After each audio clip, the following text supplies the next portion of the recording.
Ships come here from all parts of the world to unload and pick up passengers and cargo.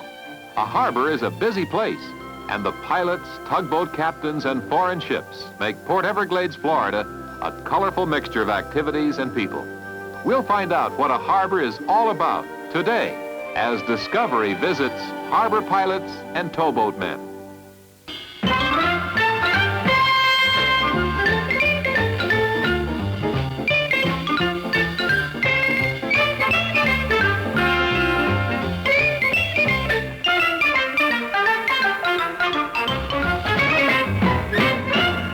Discovery 70, the award-winning program for young people with Bill Owen and Virginia Gibson.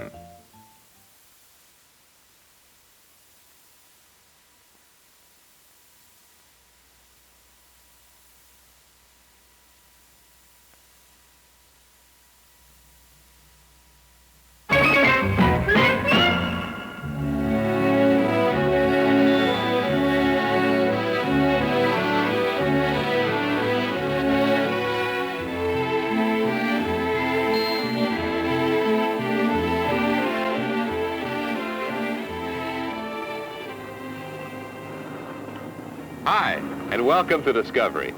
We're in Port Everglades, Florida, our deepest Atlantic port south of Norfolk, Virginia. It witnesses the passage of an amazing number of ships. Right now, there are 9 large passenger ships and 7 tankers and freighters in port. If every berth were filled, there could be as many as 30 vessels in port.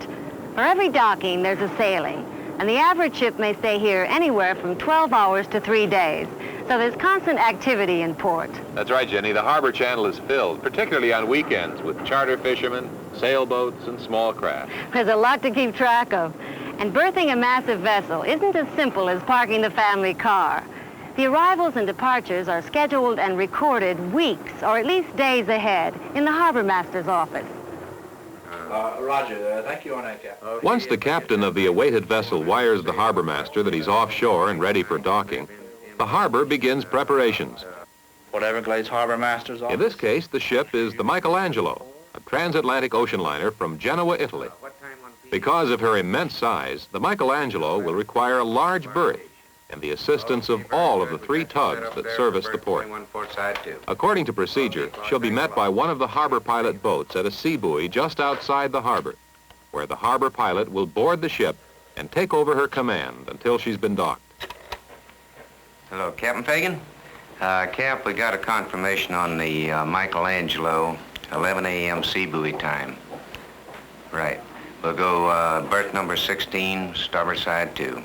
Okay? Sure. Oh, yes, notify them all. Thank you.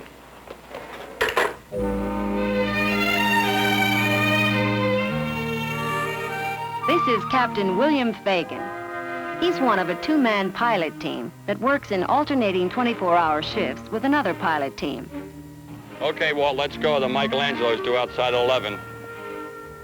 It will be his responsibility to guide the Michelangelo through the harbor channel and dock her. The difficulty or ease with which this can be done will depend largely on his instructions to the 3 tugs. While navigating the ship to its designated berth, he must maintain constant radio contact with the tugs. Captain Fagan's many years of experience make this little more than a matter of routine for him.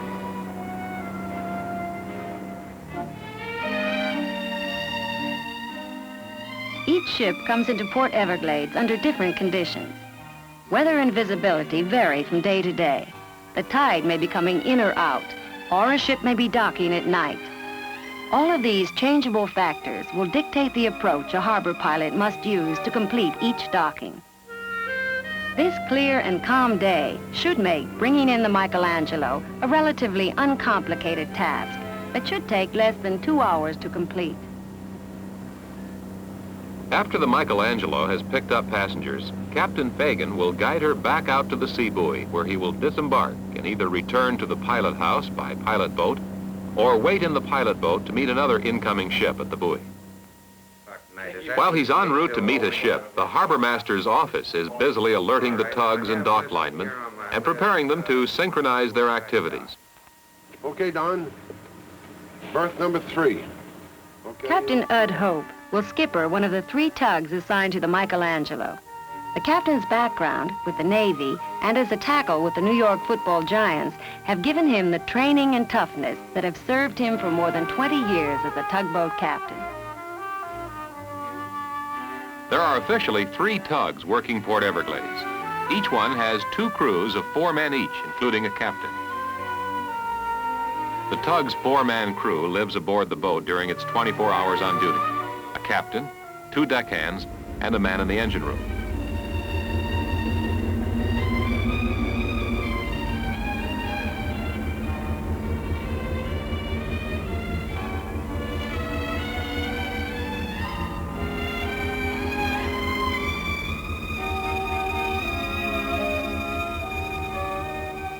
James, we need 7 linemen out here at berth number 16. Make it 10:45 a.m. Michelangelo. The harbor master's third and final phone call goes to the port's head line handler. He will in turn assemble the necessary number of men to work the docking from the berth. Like the other 4 harbor pilots of Port Everglades, Captain William Fagan has his master's papers and has captained ships in the Merchant Marine. When the pilot boat heads for the dredged channel leading to the open sea, the Michelangelo is still more than 40 minutes away from the sea buoy, the point of contact for which both of the vessels are aiming. Walter Sweat is the boatman. He's been a yacht captain, and so has his father. He knows the waters around Port Everglades intimately. The channel for which he's heading is dredged to a depth of nearly 40 feet, deep enough to accommodate all but the very biggest ships at sea.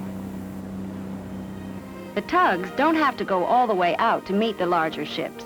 They can come alongside just before they are needed, when the ship has left the sea lanes and is in Port Everglades' own channel. Everything is ready here. The number of tugs used is generally judged by the size of the ship. And of course, the larger the ship, the more tugs. As a rule, 2 tugs are used. There are occasions when we use a 3rd tug. Where we place them depends upon the draft of the ship, the berth it's going into, the current conditions at the time. To properly handle the ship and do a good job, it's absolutely essential that you know what the currents are doing. Once the pilot boat reaches the sea buoy, it alerts the Michelangelo that Captain Fagan is ready to come on board and assume command of the ship. Port Everglades pilot number 2, Whiskey X-ray 7308, following the steamship Michelangelo. The steamship Michelangelo, please.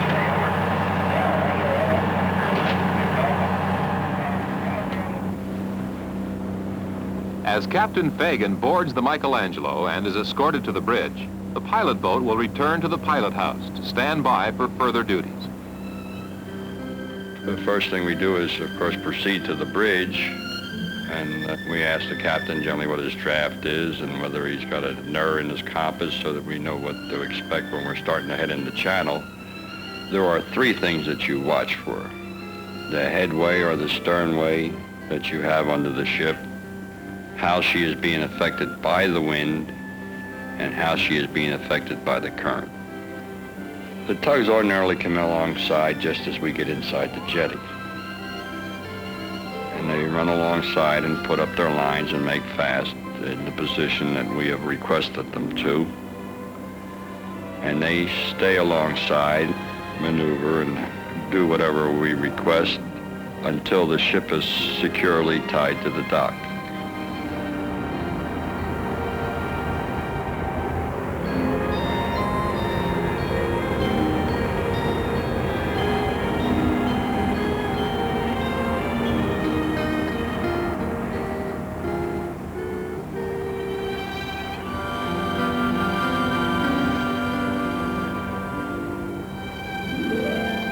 When the pilot communicates with the tugboat captain, the tug captain acknowledges he has understood the instructions with one of several different kinds of blasts on the tug whistle.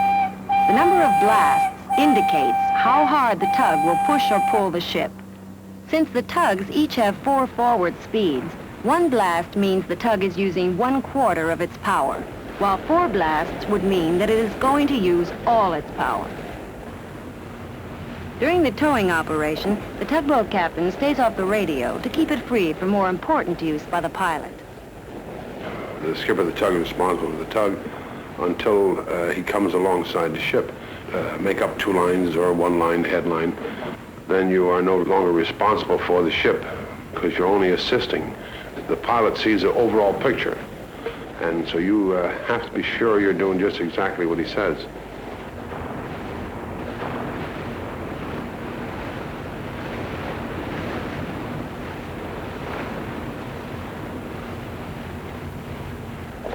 While the tugs and the pilot are working together like a drill team, there's another part of the operation at dockside.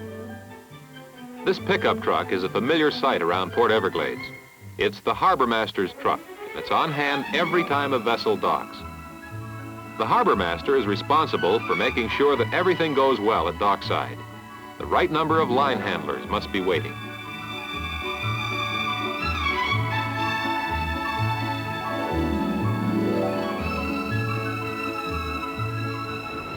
As the tugs ease the ship into her berth, the line handlers secure her. Only after the pilot has determined that she is safely berthed will he release the tugs for their next assignment.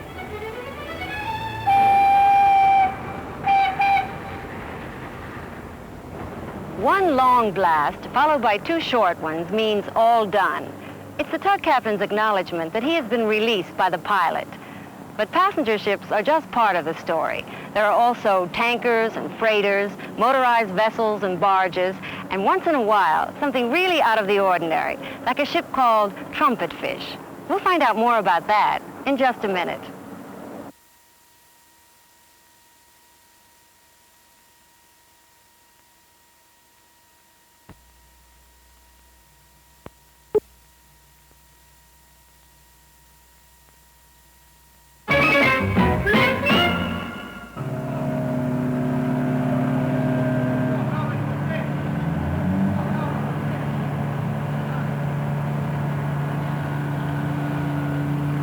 When a large liner comes into Port Everglades, she requires the assistance of all 3 harbor tugs.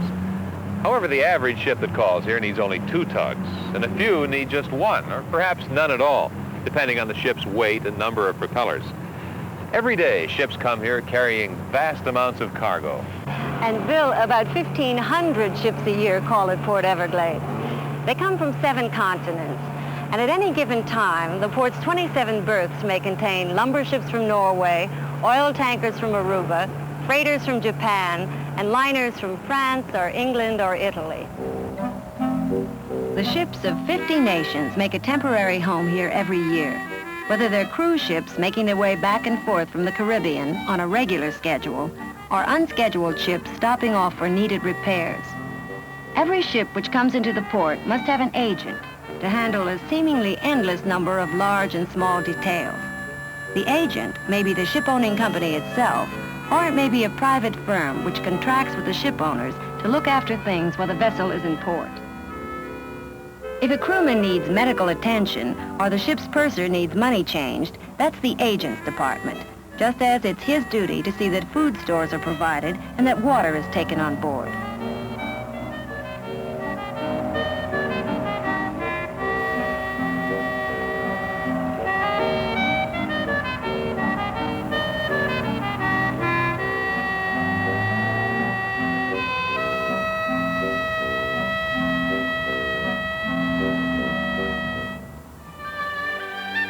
From the air on this particular day, the harbor appears to be unusually quiet. Many ships on the preceding day have discharged their cargo or have acquired new freight and have departed during the night to various ports around the world. Days such as this one are rare at Port Everglades, but work continues behind the scenes to prepare for the heavy traffic that's anticipated during the forthcoming weeks. The harbor facilities can fill up as quickly as they can be emptied, and periods of apparent quiet are evaluated as nothing less than the calm before the storm. And it isn't long before the harbor receives its first guest. Being the comparatively small vessel that it is by Port Everglades standards, this submarine won't require a tug escort to berth it.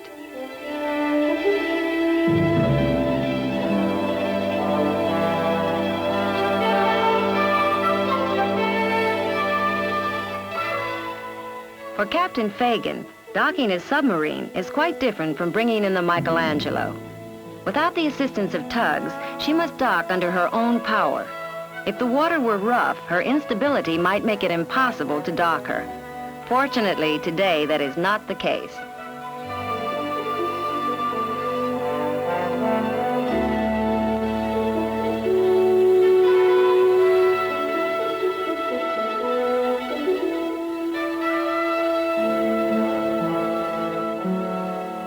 While she's in port, the submarine will be in good company.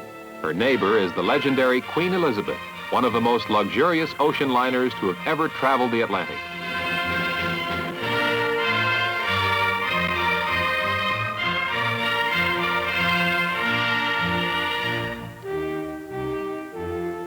Because of her extreme size, the harbor channel at Port Everglades had to be deepened to bring her through. In the modern world of rapid air transportation, ships of this size have become too expensive and impractical to operate as anything but tourist attractions. The Queen Elizabeth now serves those who desire a window to the past to see what it must have been like to travel leisurely and luxuriously. Her final home will be Atlantis 21, a resort complex being built in Hollywood, a mile south of here. But for the moment, she rests here in Port Everglades, taking up berths 26 and 27. Bringing the Elizabeth in here a little over a year ago required 6 tugs and took 3.5 hours. It was probably the hardest task ever faced by the harbor pilots and the tugboat men. We'll visit one of those tugboat captains at his unusual home, and we'll do that in just a minute.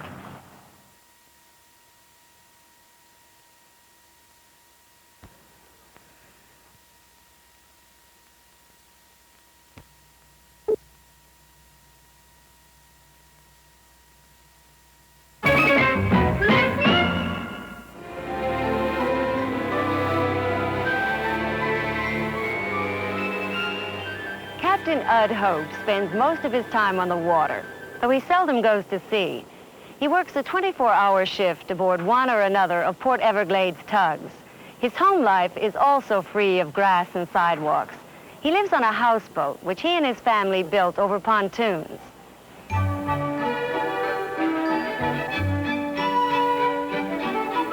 There are 6 children in his family, but only 4 of them live at home just now. The 2 oldest girls are married. At home are 11-year-old Anna, Edward, 14, Oscar, 17, and Skip, who is 19.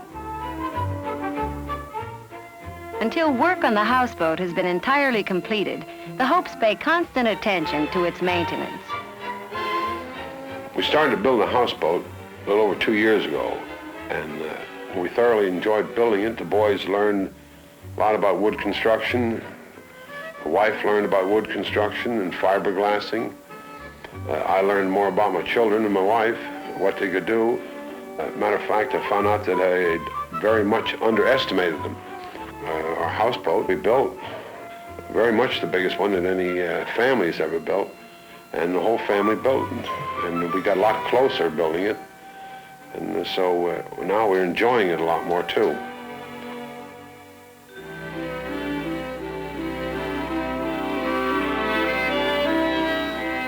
When Eddie Hope isn't at school or at home, he can often be found helping his father on the tugs.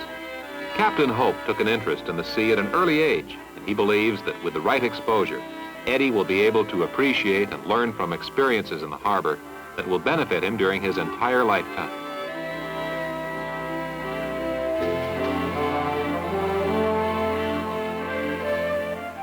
A little bit more left. Just easy, so don't come around too fast.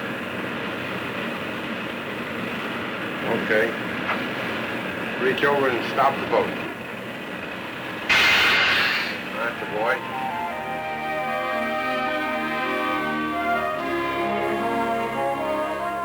Eddie, he doesn't quite know what he wants to do yet himself.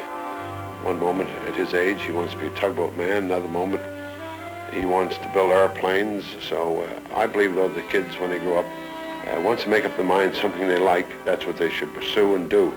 Then they'll enjoy life besides the job.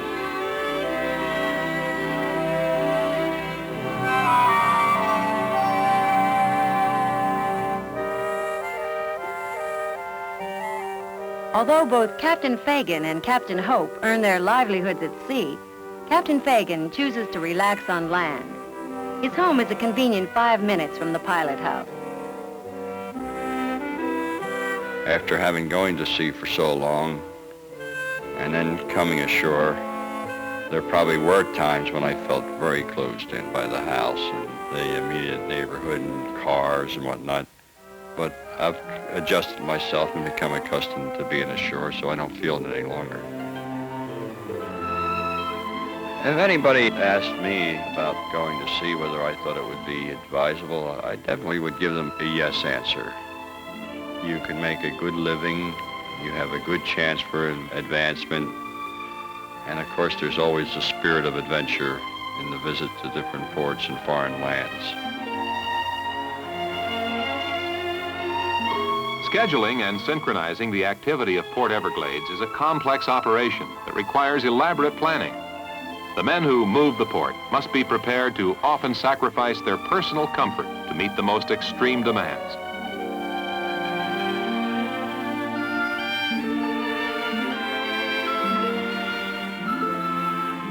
But to men like Captain Fagan and Captain Hope, working Port Everglades combines the best of both possible worlds.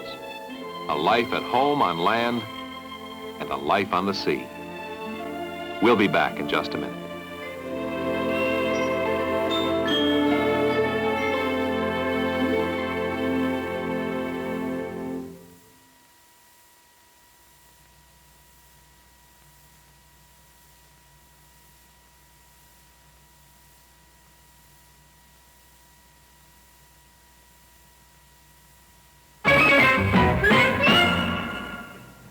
We hope you enjoyed meeting the harbor pilots and towboat men here in Port Everglades, Florida. If you'd like to find out more about ships and the men who sail them, and harbors and the men who work them, then ask your librarian for any of these books. Ocean Challenge by Robert Carse, Great American Harbors, also by Robert Carse, and this book, Ships of Commerce by C.B. Colby. Be sure to be with us next week for another exciting adventure as Discovery continues to discover the world. Bye-bye. Bye. The Discovery Production Unit's domestic transportation and promotional consideration provided by United Airlines.